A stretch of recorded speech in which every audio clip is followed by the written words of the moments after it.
Welcome, everyone. Glad you could join us today. Good afternoon, and thank you for joining today's Federal Policy Action Call.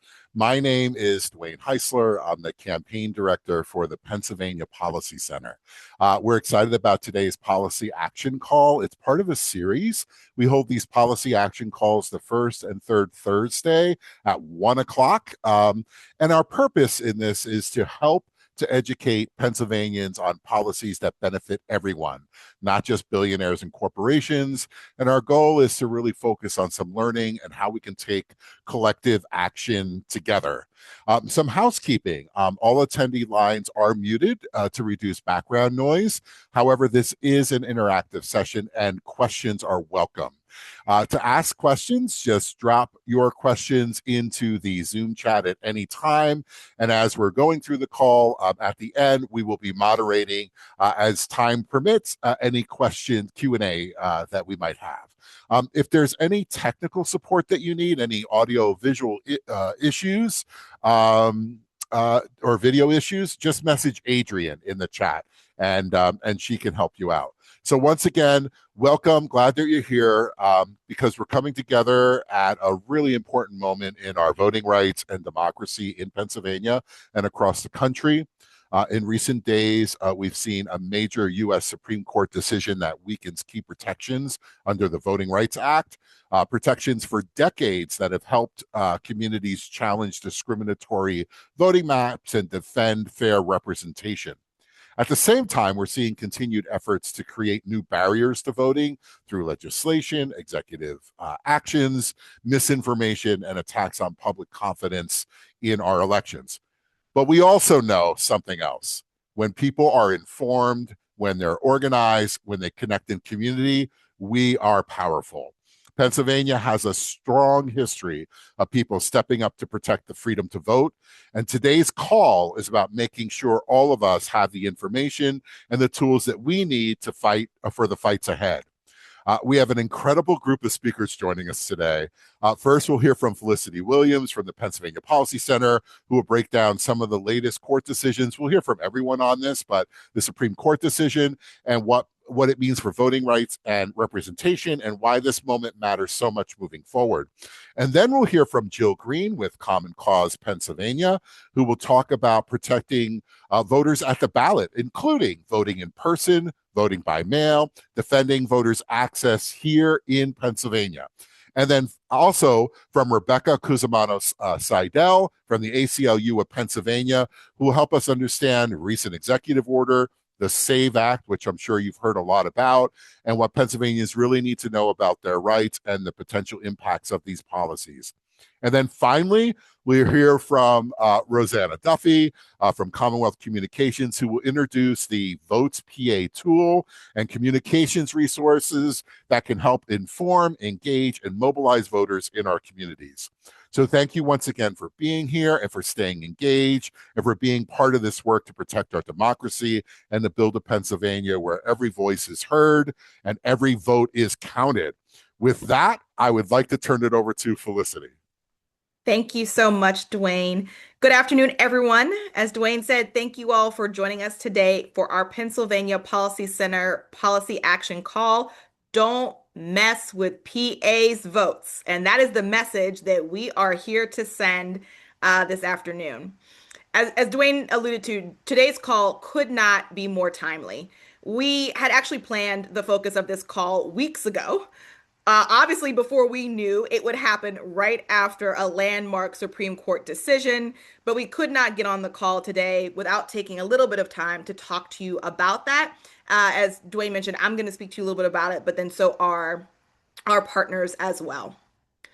Over the last several years, we've watched coordinated attacks on voting rights unfold across the country through legislation, litigation, disinformation campaigns, attacks on election workers, and increasingly through decisions coming out of the United States Supreme Court itself.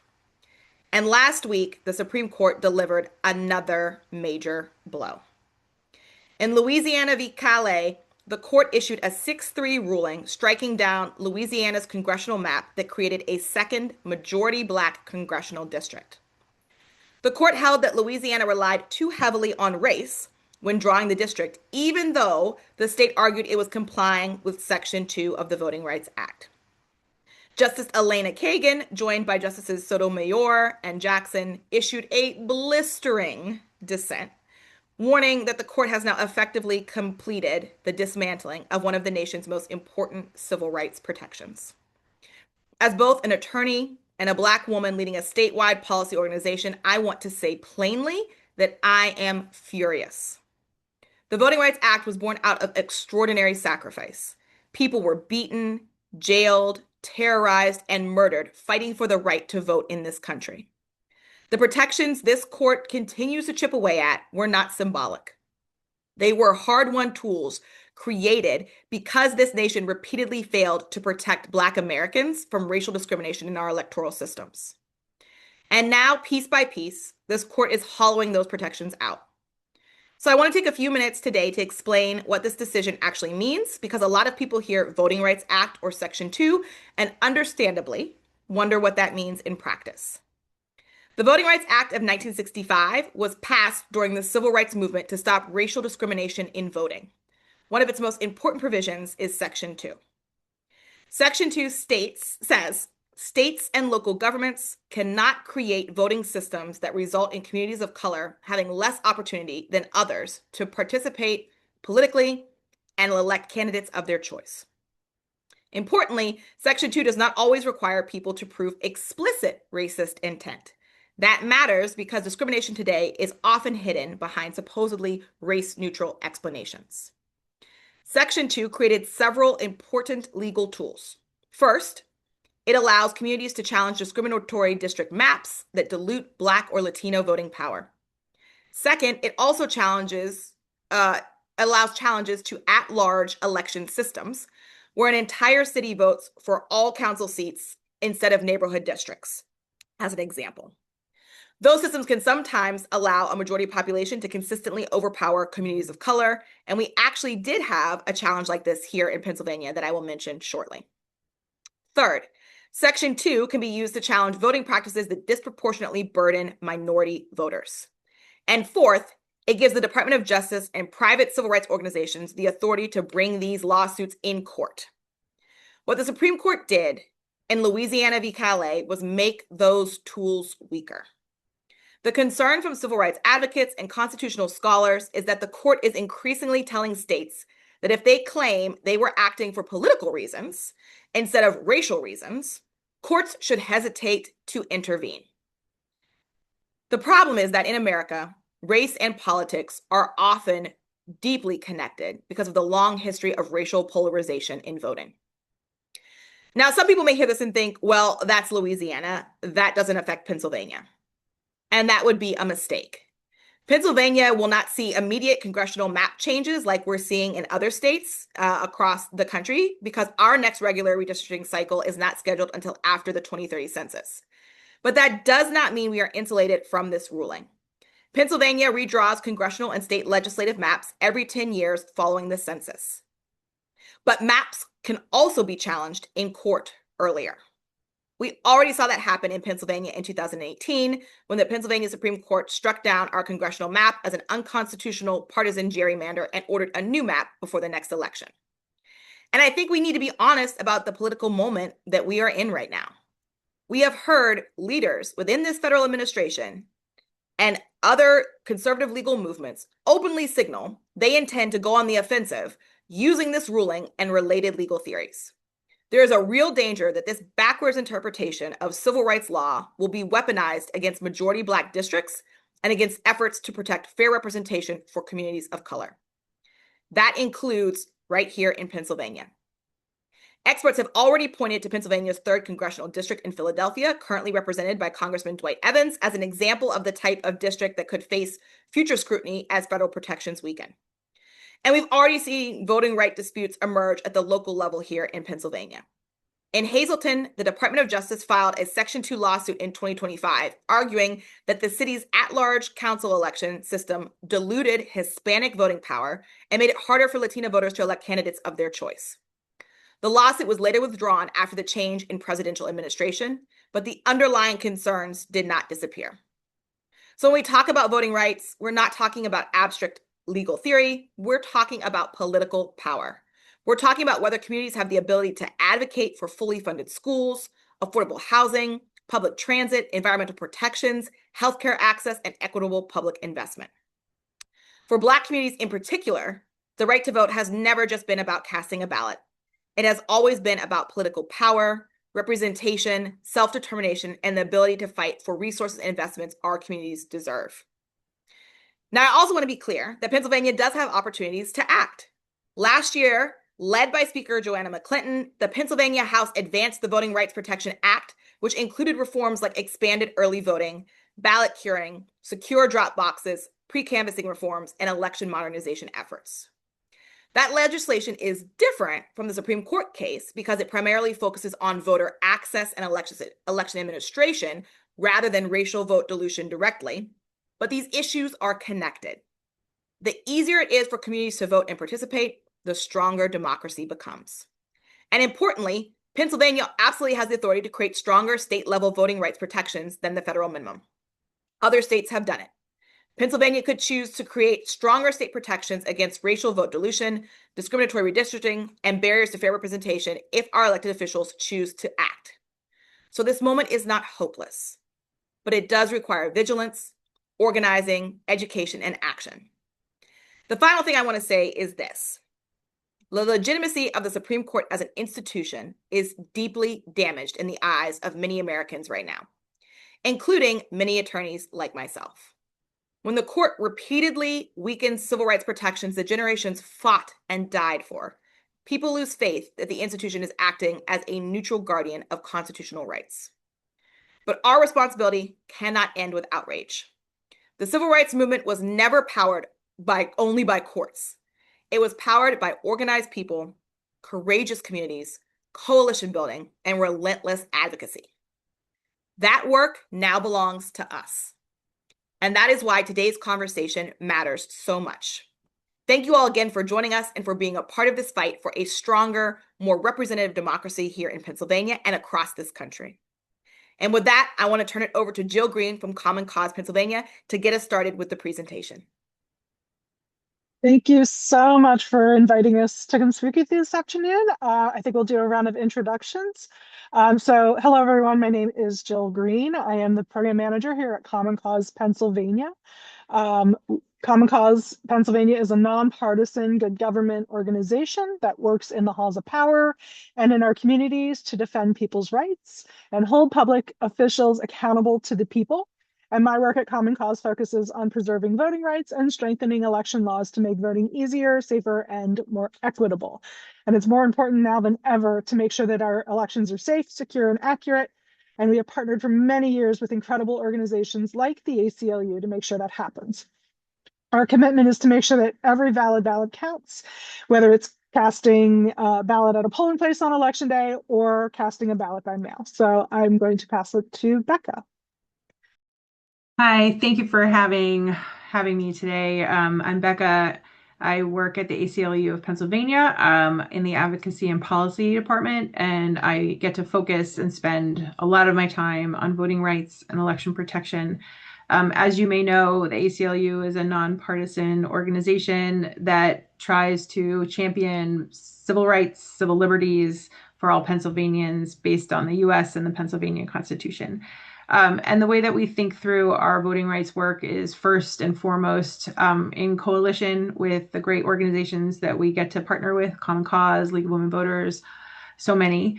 And then to make sure that all Pennsylvania eligible voters can vote, have those votes count, and that elections are administered fairly and securely.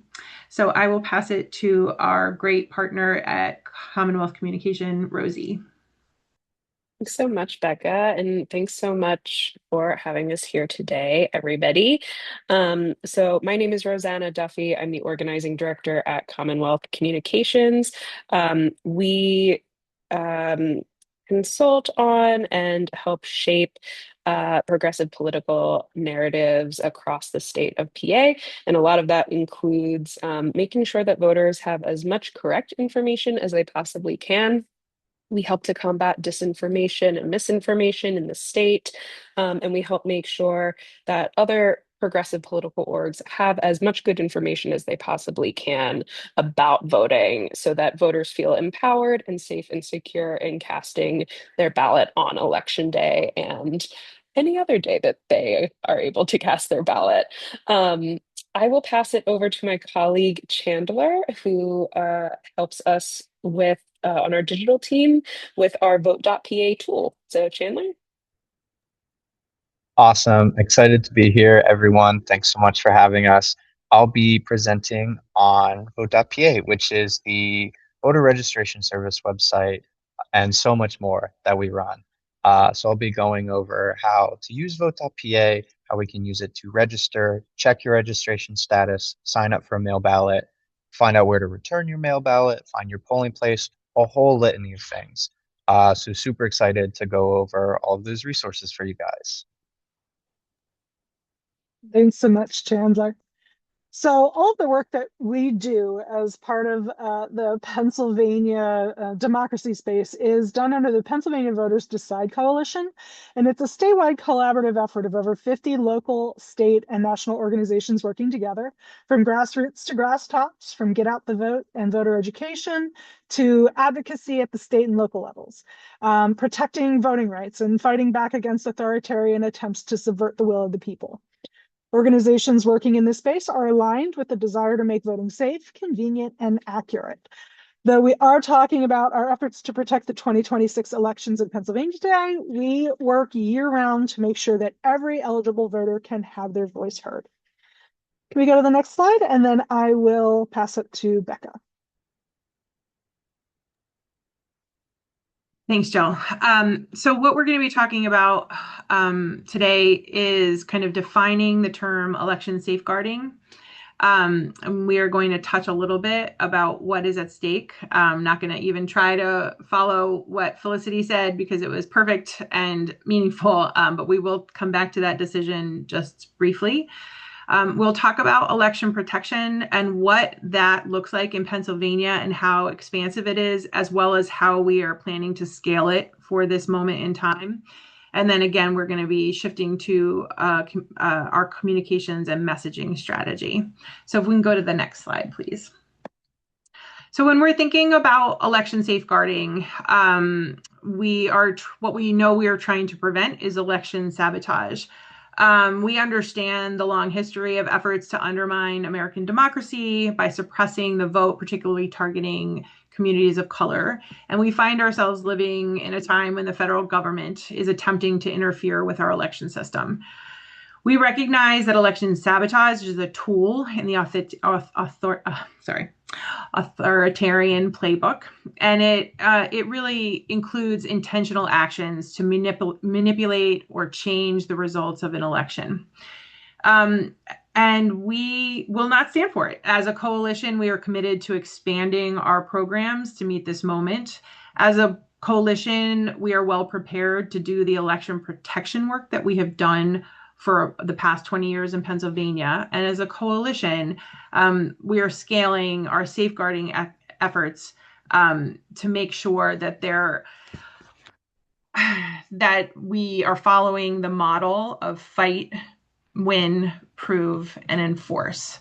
As a coalition, because we are nonpartisan, we focus on 3 of those pillars: fight, prove, and enforce.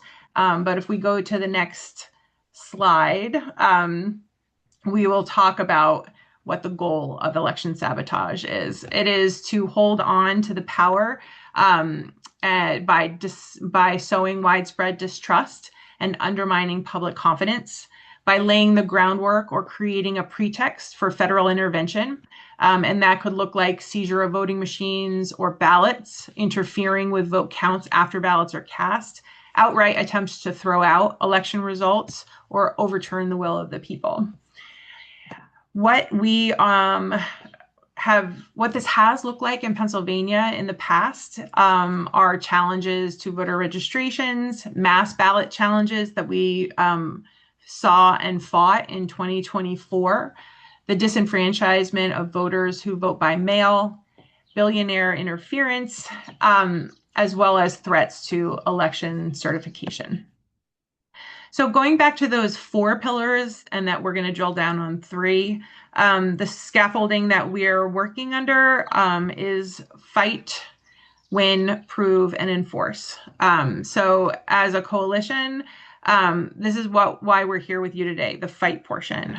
This is why the election protection program will scale up. Our poll monitors will grow in number. Our efforts to make sure we are guarding the vote as vote guardians, and we're working on our messaging and cutting through the political noise. That's what we're in the process of doing.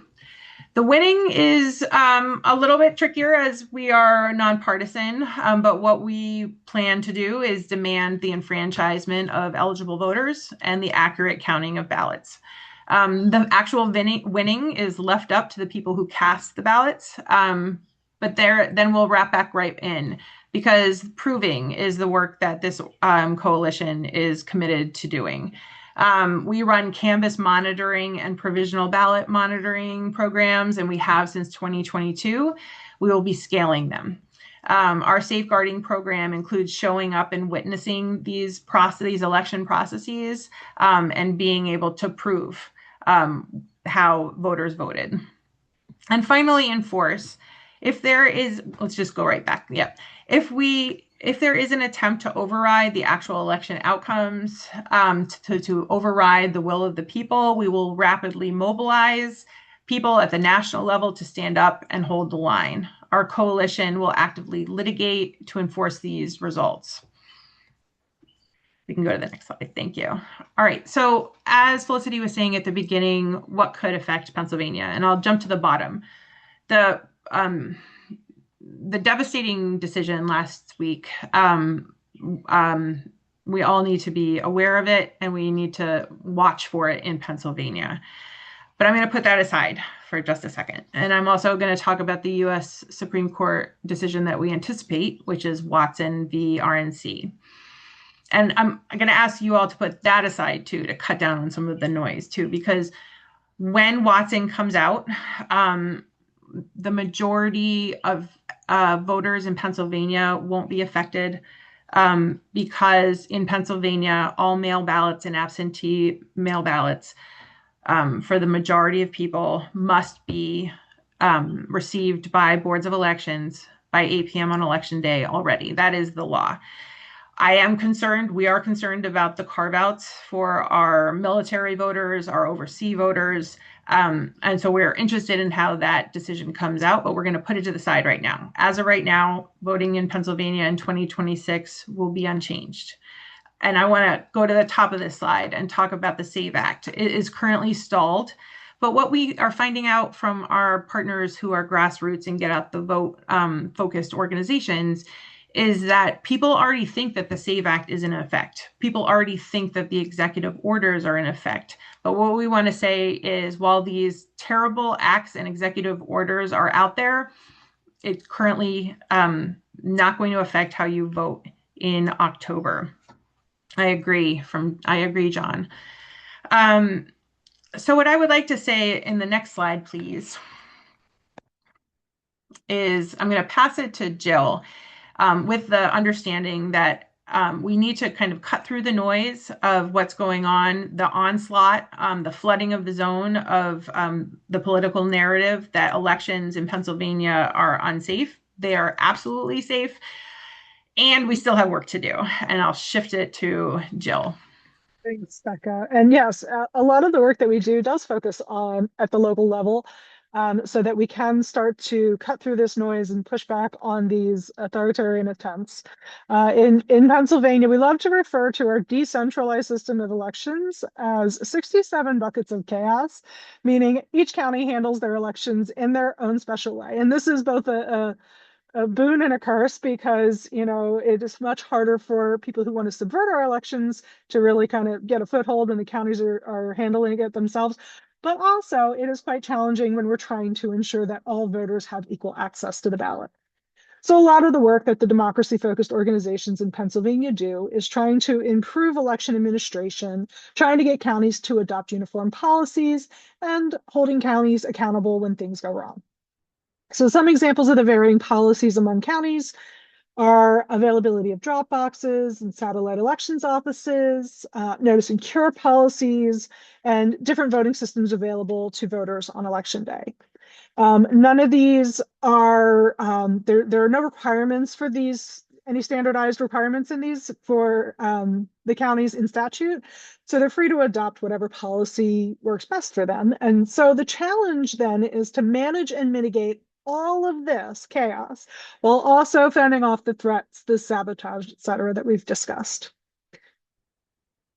So as we heard at the top of the program, none of these threats to the rights to vote are particularly new. In the 60 plus years since the Civil Rights Act and the Voting Rights Act were passed, there's never really been a time when people's right to vote hasn't been threatened. When, you know, certain bad actors weren't trying to gain the upper hand while ignoring the will of the people, and where some people are just want to outright discard our democratic norms altogether, particularly for voters of color. So what has changed to some degree is the scale, the scope, and the intensity of these attacks, the blatant, audacious, nationwide targeting of voting rights. And that means the scale, the scope, and the intensity of our response must change with it. So the Election Protection Program began in 2001 to address voter confusion after the passage of the Help America Vote Act, after the disastrous presidential election results in Florida. If you all remember the hanging chads and the butterfly ballots. So Congress did act to pass the Help America Vote Act, and in response to all of the changes that came along with that, national organizations like Common Cause, the ACLU, and Lawyers Committee for Civil Rights came together to create the Election Protection Program with its flagship 866 Our Vote voter assistance hotline and its volunteer poll monitor program. And this program helps to make sure every eligible voter can cast their ballot. Next slide, please. Go ahead. So, of course, this is not the end of the story. Voters still experience obstacles in every election, whether it's confusing state laws, intentional sabotage, et cetera.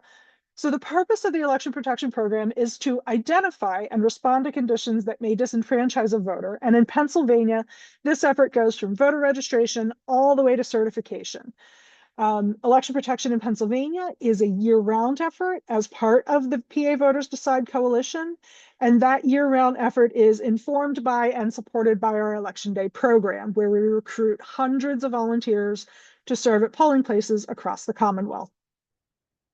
So the Election Protection Program is first and foremost nonpartisan. We do not support or oppose candidates or parties. We serve all voters, regardless of party affiliation, and we train our volunteers to maintain a nonpartisan position throughout the time that they're volunteering with us. We're volunteer-based, as I mentioned. We recruit hundreds of volunteer poll monitors, and there are other volunteer-supported components of the program as well, which I'll touch on a little bit later. And we are also a national and state program. Our field team is supported by an in-state command center and the national 866 Our Vote hotline. So our poll monitor program is the cornerstone of the Election Day program. The hundreds of volunteers we recruit across the Commonwealth serve as our eyes and ears on the ground and as a lifeline for voters who need help. So we train our volunteers to assist voters by answering basic questions like, am I at the right polling place? How do I return this mail ballot I still have? Do I need ID to vote? And they advocate for voters when there are problems, like a voter's name not showing up in the poll books or a voter's being told to vote by provisional ballot when they shouldn't be. Our poll monitors gather data for us. They observe conditions on the ground to make sure polling places are safe and accessible. And they talk to voters to get some sense of how their voting experience was and if there are any less visible problems that may need to be addressed. So as an example, one of our poll monitors was instrumental in keeping a polling place in Allegheny County open when turnout was so high, voters could not even get into the parking lot. If you're in line by 8 o'clock to vote, you have to be allowed to vote no matter how long it takes you to get to the head of the line. But these folks could not even park so that they could get in line. So our poll monitor, we sent them out there. They observed what was going on. We went to the county court to get the polling place kept open, and those voters were able to vote. And had they not been there, those voters may have been disenfranchised. And our poll monitors also report issues if they see things a voter might not report to the hotline, like road closures or lack of appropriate signage. We once had a poll monitor call to let us know that an elevator was out of service where there was a polling place located on the second floor. And they were able to get that elevator back into service for the remainder of election day. So our poll monitors are offered training, which began this week, and it lasts about an hour and 15 minutes with some time for Q&A. We just provide them the basics of Pennsylvania and federal election law. We're not training lawyers, but we do want them to be able to know when a voter's rights may be violated. And then at the end of this training, they are ready to help, support, and advocate for voters.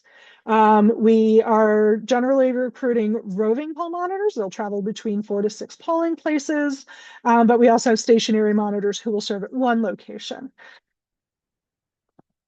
Next slide, please. Thanks. So we do have a link if anybody is interested in joining us to help your neighbors on election day. This will get you into our volunteer portal. You'll be able to sign up for and access our training, select shifts for election day.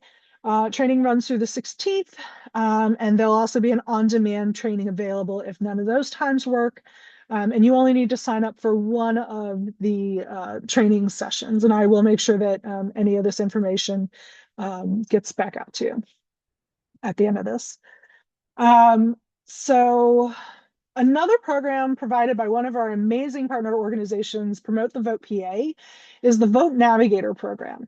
This program recruits volunteers to help elderly and disabled voters before and during election day with everything from voter registration problems, mail ballot applications and curing, and even helping to provide rides to county elections offices and or drop boxes or even polling places. Volunteers in the program can also serve as designated agents for voters with disabilities who need assistance applying for, returning, and curing their mail ballots. Promote the Vote PA is a valued election protection partner, so if you're looking for more opportunities, you can reach out to Michelle Butler at the contact information listed on the slide. And again, I will make sure that I follow up with that information. So I just have a little bit more on the hotlines, and then I'll turn it over to Rosie.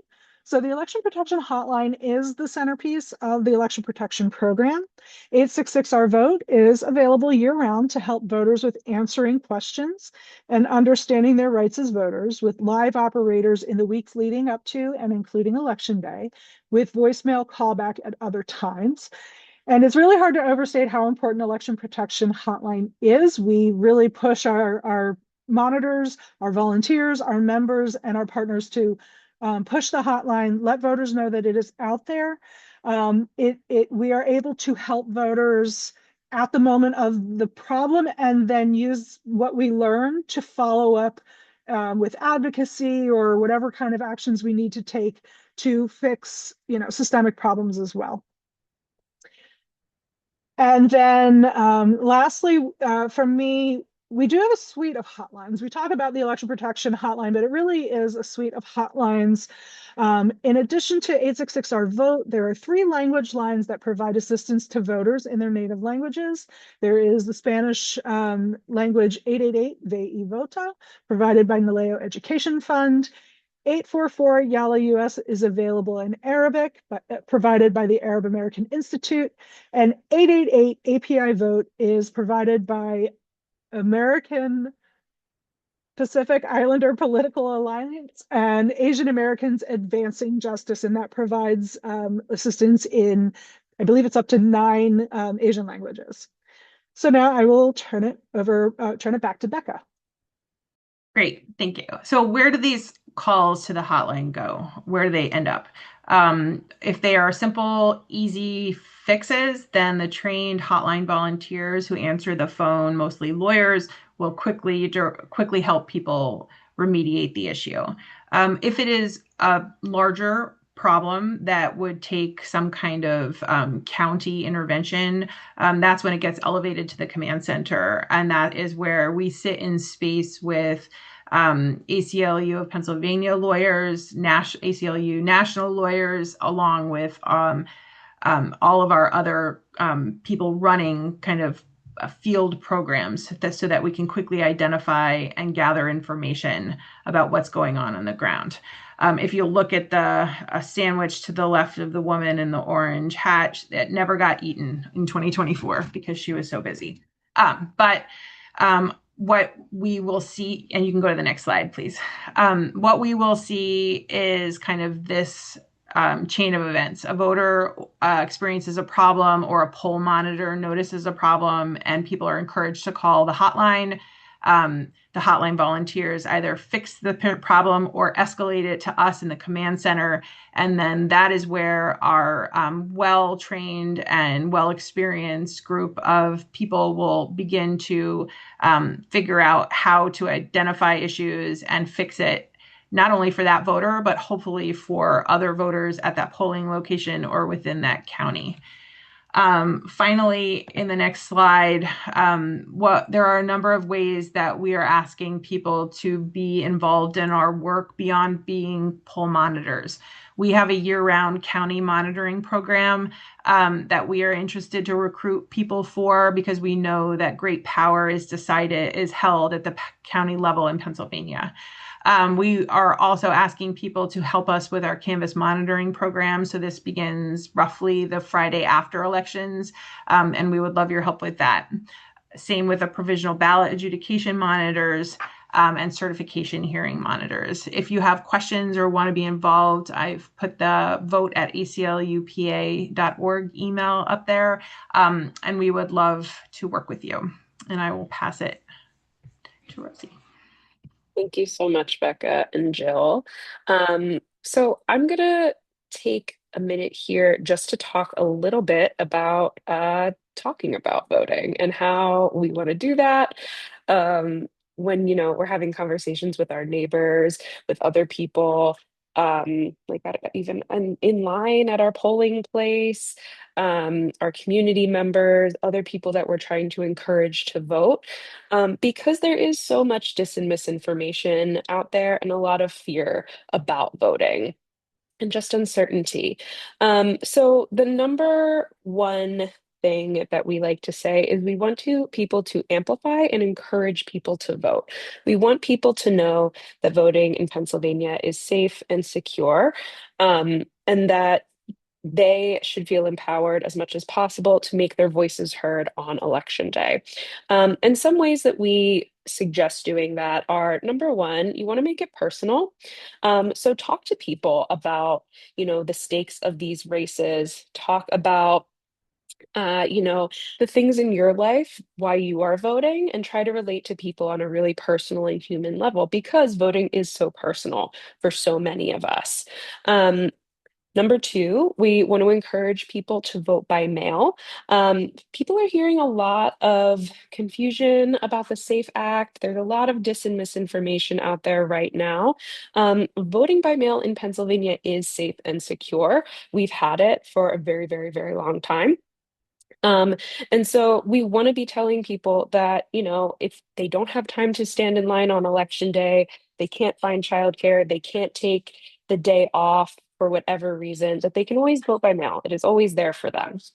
Number three, we want to be sharing as many resources as we possibly can. There are lots of folks who face barriers to the ballot box. These are, some new citizens, non-English speakers, voters with disabilities, elderly neighbors. All of these people, maybe don't find voting as accessible as we might. So sharing the resources that we know about, that we know are real and good and useful, always very helpful. And then number four, we want to tell people that nothing about voting has changed in Pennsylvania this year. Our elections are the same as they have been.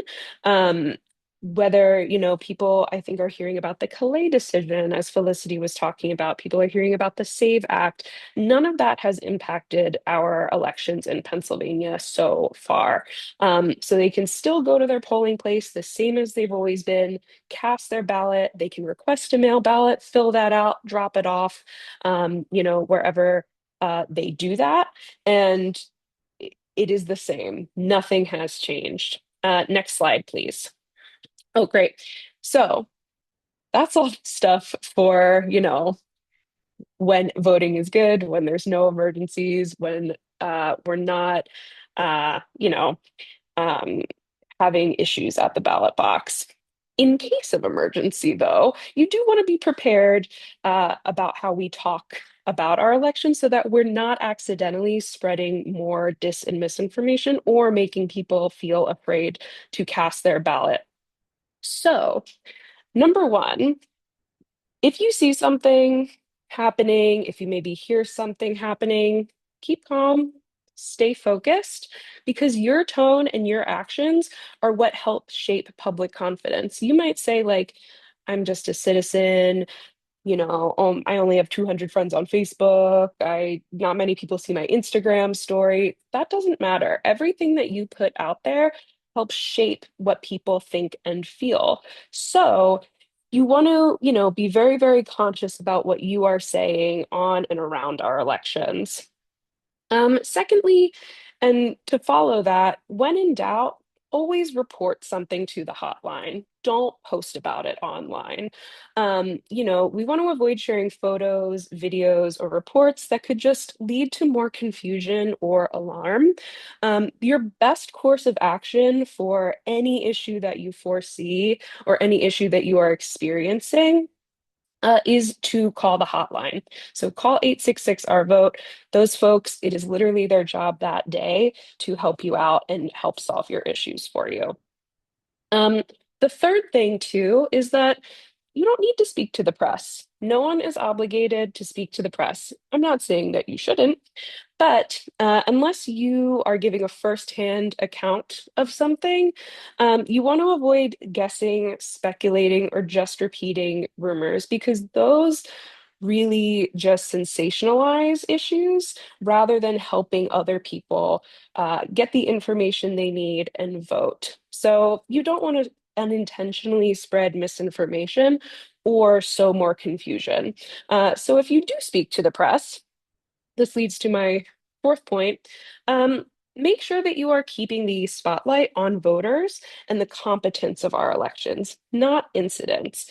You want to make sure that as we are talking about things, sort of what I said in the previous slide, that we are empowering people to vote, that we are not making sowing more fear because the vote is so personal. And so you want to focus on, here is how you can vote. Here is where your polling place is. Here's how our elections work. And some resources to do that are all on vote.pa. So I'm going to pass it to Chandler to talk about that. Thanks, Rosie. Yeah, I'll be doing a quick overview of all of Vote.pa's services, and it's a lot, so buckle up. Next slide, please. So the first one is vote.pa/register, and right now, I know just last week was the voter registration deadline. So right now, it's actually already rolled over to be registering people for the general election. But vote.pa/register is the best one to get people registered and ready. Vote.pa/mail is what we're currently sending all of our folks to. A lot of our call to actions on our social media posts are getting people to sign up to vote by mail because, as Rosie said, voting by mail is safe, easy, and secure. And it takes literally less than 5 minutes to sign up for a mail ballot at vote.pa/mail. Vote.pa/check is just to literally double check if you're registered to vote. So it's a custom tool that we've built for the website that's super easy to understand. You just put in your information and it will show up your most current political registration, show you where you're registered to vote, which party, and then it will suggest some next steps, such as requesting a mail-in ballot or even updating your registration status if you moved or anything like that. Vote.pa/find is another custom built tool for the website where it shows you early voting locations, where to return your mail ballot, because unfortunately it does all vary across 67 counties in Pennsylvania. It also will show you your polling place locations across Pennsylvania. And we can go to the next slide. Vote.pa/find is fueled by our trained volunteers. They're constantly looking up, researching on the county websites themselves, so getting all of this information directly from the source. It will show you the early on-demand voting locations, mail ballot drop box locations, and like I said, the data is vetted, cross-referenced, and updated every 2 weeks. And as we get closer to the actual election date, the polling place locations will be up. Right now, it's still only the early on-demand voting locations and the mail ballot drop box locations. So all of this data for vote.pa/find is, like I said, gathered by our amazing volunteers. These volunteers and all this information also serves our voter protection efforts across the network of coalitions that we have. It helps us identify any patterns or inconsistencies. I know we've already found some inconsistencies with some county websites having incorrect polling locations or not being clear on where to return mail ballots. And so this research also helps keep the actual county websites and the counties on their toes, making sure that they're having the most accurate and up-to-date information and making voting easier for every Pennsylvanian. Vote.pa/plan is a total workflow that we send people to, especially as we get closer to the actual election day. You know, that includes whether people are voting in person, whether they still have to return their mail ballot. Vote.pa/plan takes them through all of these steps. It will have them check the registration, make sure the registration is accurate. Then it will take them to the mail ballot if they wish to sign up, and then ultimately finding where to vote or where to return the mail ballot location. So it's an all-in-one guided experience that makes it super easy for people to vote and make a plan for election day. There were more than 1.5 million people who used Vote.pa services and more than 3.3 million times since 2024. And this is all volunteer fueled, and it helps voters and protect our elections here in Pennsylvania. We do have a lot more resources. You can follow us on social media, on Twitter, Instagram, Facebook, and Blue Sky.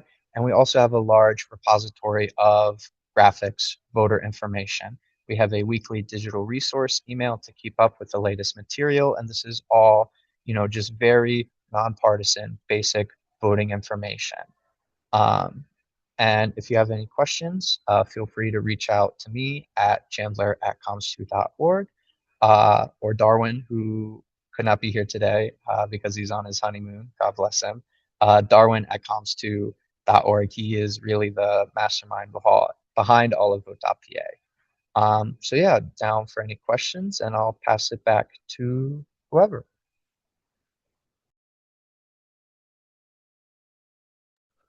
Well, that was an incredible presentation. So helpful hearing from all of our partners across the state and the work that they're doing, the tools that they have to share.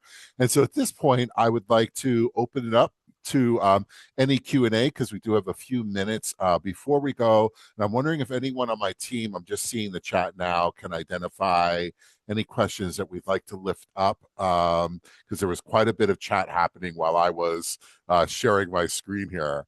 Any that jump up here that we can field to our speakers? Duane, I'm happy to jump in here and help field a few questions. So to our panel, there was a question about the idea of not just racial gerrymandering, but partisan gerrymandering. And so wondered if our democracy crew could speak to that a little bit as well.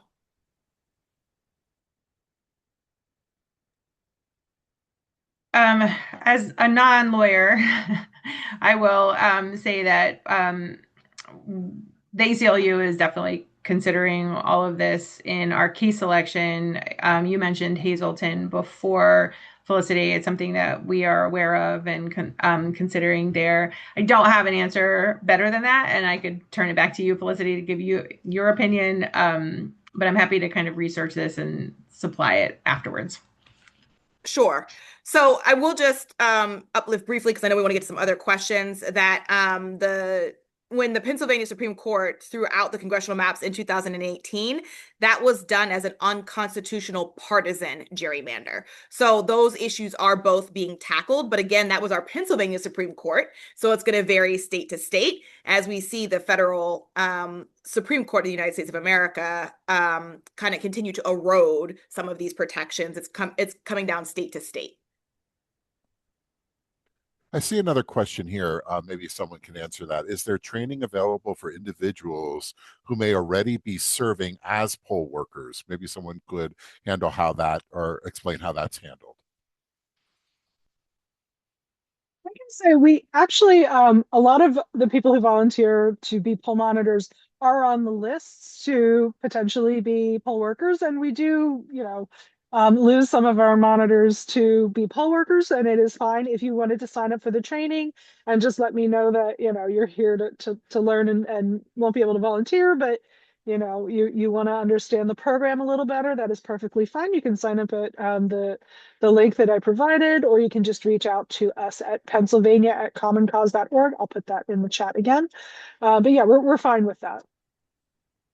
I know at your calls, I've been on several of them on the shenanigan calls that take place where all these organizations come together. I know that you plan on a lot of different scenarios, and I do see a few comments in here about ICE agents. So I'm wondering if someone can give me a little bit of what you're thinking when you're in your group and discussing about all the threats that could possibly be there, real or not, and what comments you might have relevant to that.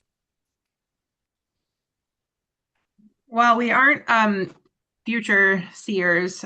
We do see all of the indicators. And so earlier in the chat, I dropped 2 assets that we have created on knowing your rights with law enforcement at or near polling locations. And this is an asset that we worked with the Public Interest Law Center as well as the ACLU National to kind of streamline. I have the English and the Spanish version in the chat. We are scenario planning, right? We look to what happened in Fulton County, Georgia, and we are making plans to scale kind of our monitors as well as think through what we would be doing in our integrated fashion, right? So what would litigation be doing? What would mobilization look like, et cetera? And I think the best way for people to kind of support this work is to become poll monitors. I think that there is a method for not necessarily being on the ground on election day, but to kind of be social media monitors for the program, but then to be plugged into what's going on and how we're going to be responding to issues that are occurring.